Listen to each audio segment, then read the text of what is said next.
लोग कहते हैं संगठन में बहुत शक्ति होती है और सत्य कहते हैं। अब देखिए, एक उंगली और एक मुट्ठी के बल में कितना अंतर है हम सभी जानते हैं, किंतु एक उंगली आपको उचित मार्ग दिखा सकती है, मुट्ठी मार्ग अवरुद्ध कर सकती है।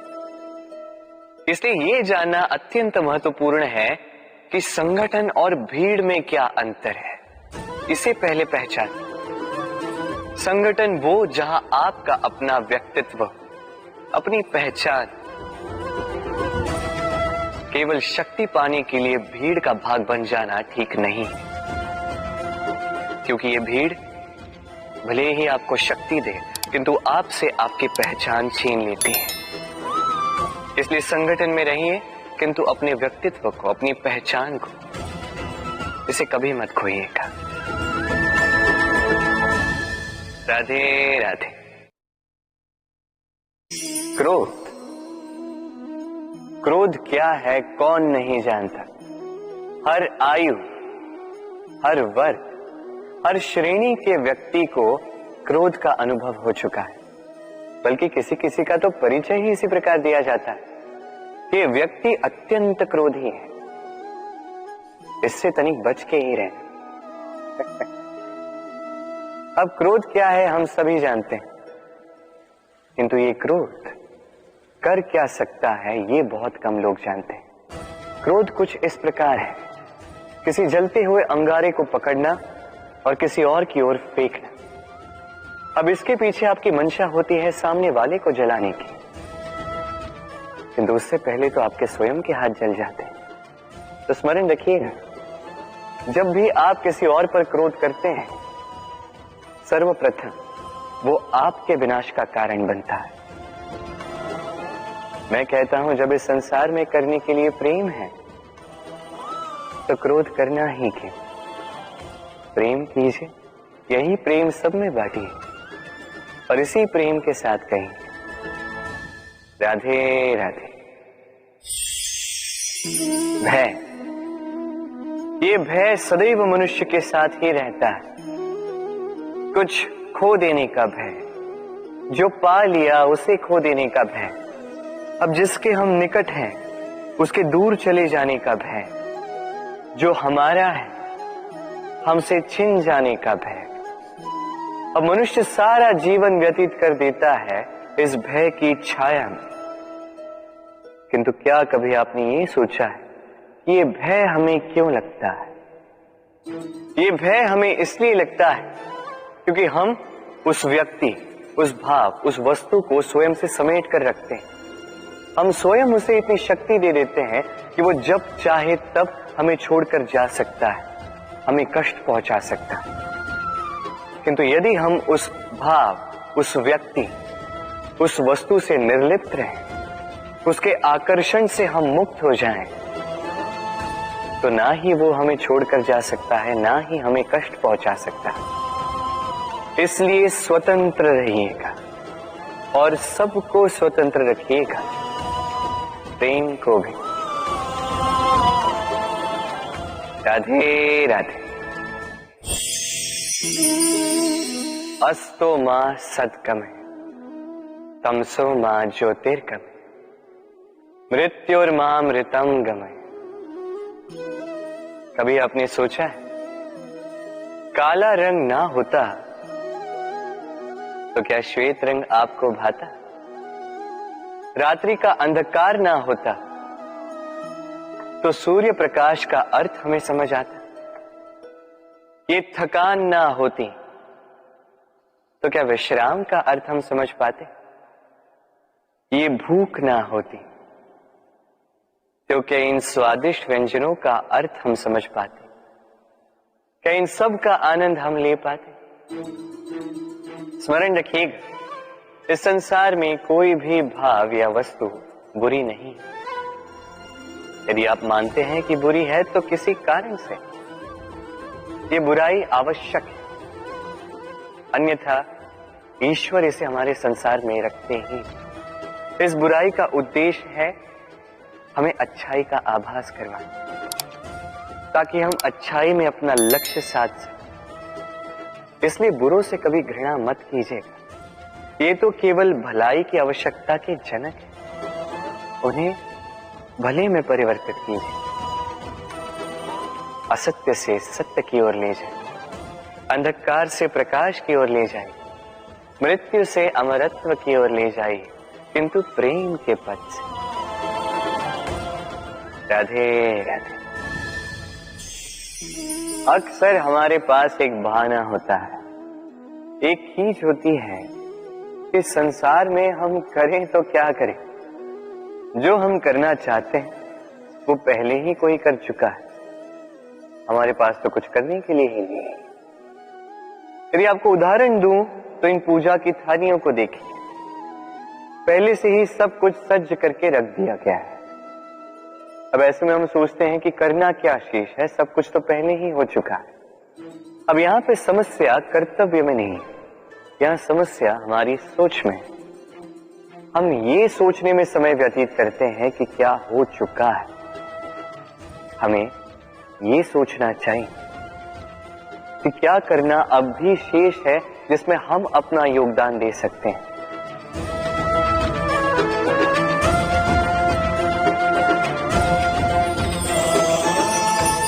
समझे? संसार में ऐसा कोई कार्य नहीं जो पूरा हो। आप सदैव उसे आगे बढ़ाने के लिए प्रयास कर सकते हैं।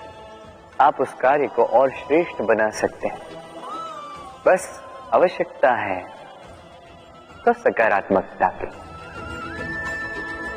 राधे राधे।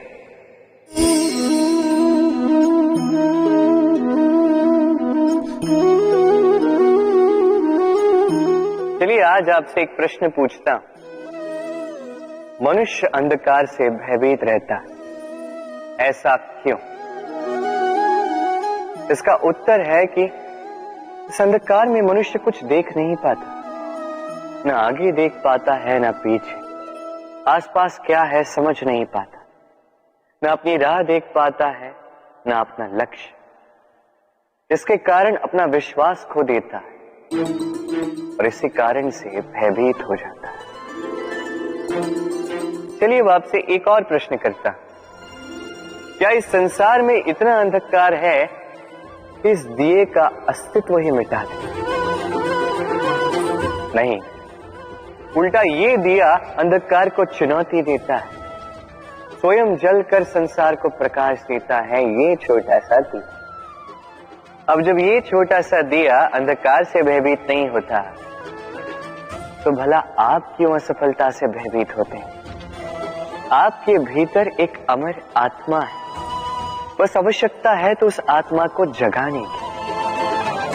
अपने भीतर की इस ऊर्जा को जगाकर तो देखिए, सब कुछ दिखेगा। राधे राधे। विवाह प्रेम का लक्ष्य है, ये भ्रम है था। और इसीलिए मनुष्य सदैव ये भूल कर बैठता है, सोचता है कि विवाह ही प्रेम का लक्ष्य है। मनुष्य प्रेम को पाना ही प्रेम समझ लेता है। अब देखिए ना, इस संसार में कुछ ऐसे भी भाग्यशाली लोग हैं जिनका विवाह उनके प्रेम के साथ होता है। कुछ का प्रेम ऐसा भी जिन्हें विवश होकर ना चाहते हुए भी किसी और के गले में वरमाला डालनी पड़ती है। किंतु ये दोनों भूल कर बैठते हैं था। विवाह के पश्चात वो सोचते हैं कि हमें तो सब कुछ मिल गया, हमने तो प्रेम प्राप्त कर लिया, हमारा लक्ष्य पूर्ण हुआ। किंतु उसके पश्चात ये जो प्रेम है था कहीं ना कहीं खो जाता। और जिन्हें प्रेम ना मिला वो प्रेम ना मिल पाने की पीड़ा में प्रेम ही भूल जाते हैं। समर्पण, 100% निस्वार्थ समर्पण, वो समर्पण जो किसी मां के मन में अपने संतान के लिए होता है। क्योंकि ये प्रेम दाऊ, ये प्रेम पाना नहीं है, ये प्रेम देना है। अपने आप को, अपने अस्तित्व को, अपनी आत्मा को समर्पित कर देना।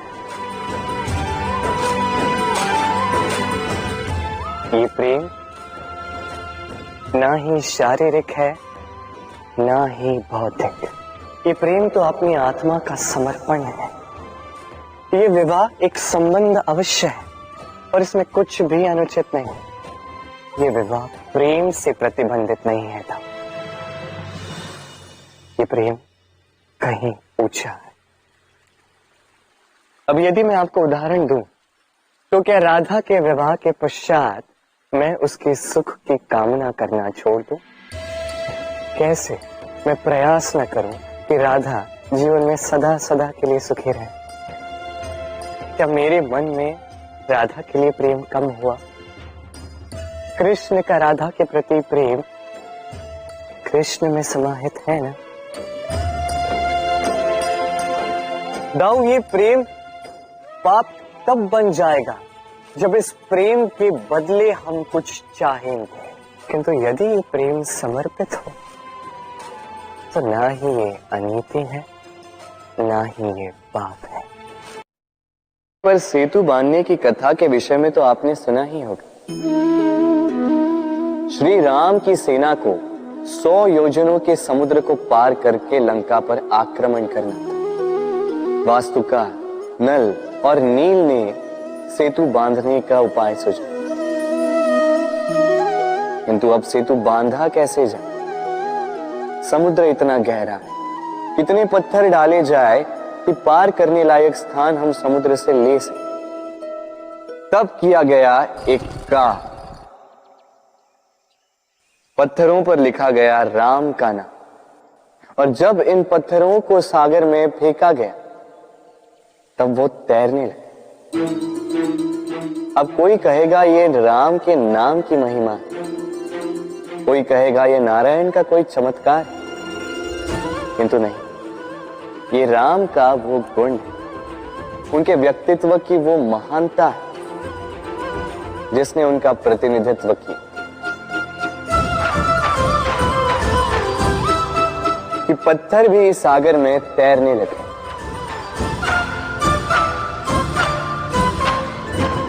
उसी प्रकार जहां हम नहीं होते वहां हमारे गुण हमारा प्रतिनिधित्व करते हैं। हमारे नाम की शक्ति हम स्वयं बनाते हैं अपने कर्मों से, अपने गुणों से। अब चयन आपका है।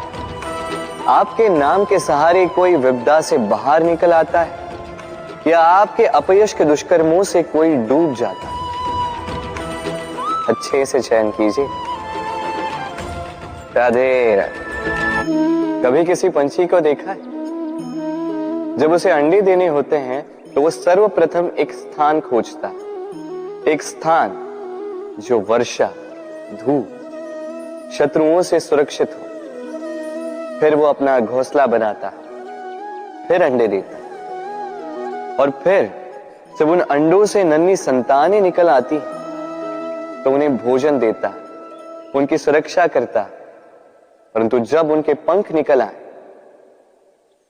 तो ना उन्हें भोजन देती है, ना ही उन्हें घोंसला बनाना सिखाती। उड़ने की कला सिखाती है बस। फिर वो नन्ही संतानें उड़ने की कला सीखकर स्वयं अपना भोजन लाना सीख जाती, स्वयं घोंसला बनाना सीख जाती। और हम मनुष्य क्या करते हैं? संतान के बड़े होने के पश्चात भी उनकी चिंता में सूखते हैं, प्रयास करते हैं कि उनके लिए घर बना सके, और अपनी संतान को और भी शक्तिशाली बनाने के स्थान पर पंगु कर जाते हैं। जीवन में वही कीजिए जो एक पंछी करता है। अपनी संतान को उड़ने की कला सिखाई, संस्कार दीजिए, और एक समय के पश्चात उसे स्वयं अपना आकाश चुनने को मुक्त कर दीजिए। राधे राधे। अब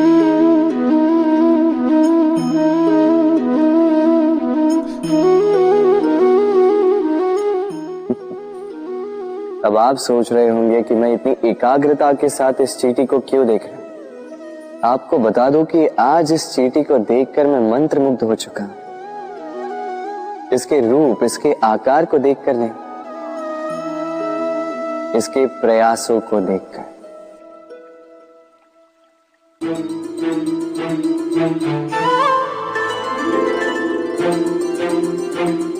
आप जानते हैं, अनगिनत प्रयासों के पश्चात चींटी अपना एक छोटा सा घर बना पाती, जो अन्य जंतुओं के लिए सरल सी बात है।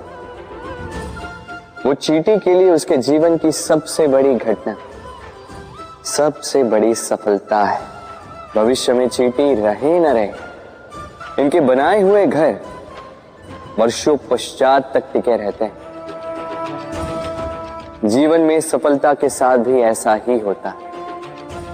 आपको एक दिन में सफलता नहीं मिलती, किंतु यदि आप प्रतिदिन प्रयास करते रहे तो एक दिन आपको सफलता अवश्य मिलेगी। स्मरण रखिएगा, भाग्य के द्वार उनके लिए नहीं खुलते जो हार मान लेते हैं। भाग्य उनका स्वागत करता जो उठकर उनके द्वार खटखटाने का प्रयास करते। तो प्रयास करते रहे, सफलता एक न एक दिन आपके पास आएगी। राधे राधे। क्या प्रेम में विवाह करना अनिवार्य है? तुम्हें क्या लगता है? बात बुराई की नहीं है राधा, बात है बंधन और जुड़ाव की। राधा, विवाह एक ऐसा पवित्र बंधन है जो दो लोगों को एक जीवन के लिए बांध के रखता है। किंतु प्रेम एक ऐसी भावना है राधा, जो दो प्रेमियों को अनंत काल तक जोड़कर रखती है। विवाह में कोई बुराई नहीं है राधा, किंतु क्या इसे प्रेम के अनंत बंधन का अंग बनाना उचित होगा? जो प्रेम अलौकिक है राधा, उसे सांसारिक बंधन में क्यों बांधना? हमें देखो, इस क्षण को देखो, अभी भी हम साथ में ही है ना।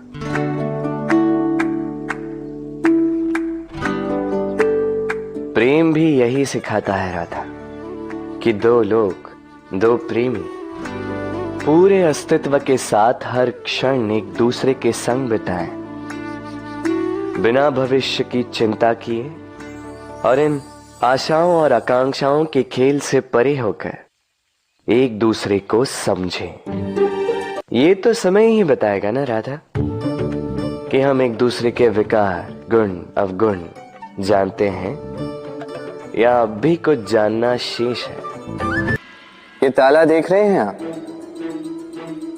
ये ताला प्रहार से भी खोला जा सकता है, प्यार से भी खोला जा सकता है। अर्थात इस ताले को आप इस चाबी से भी खोल सकते हैं, इस हथौड़े से भी खोला जा सकता है, किंतु खुलने में अंतर होगा। यदि आप इस ताले को प्रहार से खोलोगे तो ये पुनः काम नहीं आएगा, किंतु यदि आप इसे चाबी से खोलोगे तो ये सदा काम आएगा।